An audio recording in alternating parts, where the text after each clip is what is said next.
માંડવી તાલુકાના ગઢસીતા વિસ્તારમાં એલસીબી જુગાર અંગે દરોડો પાડી 20,000 રોકડા સાથે કુલ 5.96 લાખની કિંમતનો મુદ્દામાલ સાથે 7 આરોપીની જુગાર રમતા ધરપકડ કરી હતી। હવે જોઈએ માંડવી આમતક ન્યૂઝ બ્યુરોનો એક વિસ્તૃત અહેવાલ। ગઢસીતા પોલીસ સ્ટેશન વિસ્તારમાં જુગારનો ગણનાપાત્ર કેસ એલસીબીએ શોધી કાઢ્યો હતો। ખાસ કરીને એલસીબીના ASI Devjibhai Maheshwari, head constable Murraj Gadhvi, Suraj Vegda, Lilabhai Desai, Rajesh Gadhvi, police science constable Bharatbhai ગઢવીના ગઢસીતા પોલીસ સ્ટેશન વિસ્તારમાં પેટ્રોલિંગમાં હતા ત્યારે રાજેશ ગઢવી અને ભરત ગઢવીને બાતમી મળી હતી કે મગન રાયમલ મહેશ્વરી રહેવાસી લુડવા તાલુકો માંડવીવાડા વાડી વિસ્તારમાં જુગાર ધાણીપાથાનો જુગાર ચલાવી રહ્યા છે, જે અંગે દરોડો પાડતા લખન બુધિયા મહેશ્વરી, હીરાલાલ વેલજી મહેશ્વરી, મનસુખ મેઘજી ભૂચિયા, જીતેન્દ્ર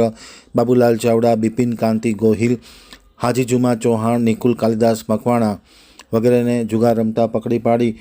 પટમાંથી રૂપિયા 20,850 રોકડા, મોબાઈલ નંગ 7,75,500 અને ગાડી નંગ 5 લાખ એમ કુલ 5,96,350નો મુદ્દામાલ કબજે કરી ધોરણસરની કાર્યવાહી હાથ ધરી હતી।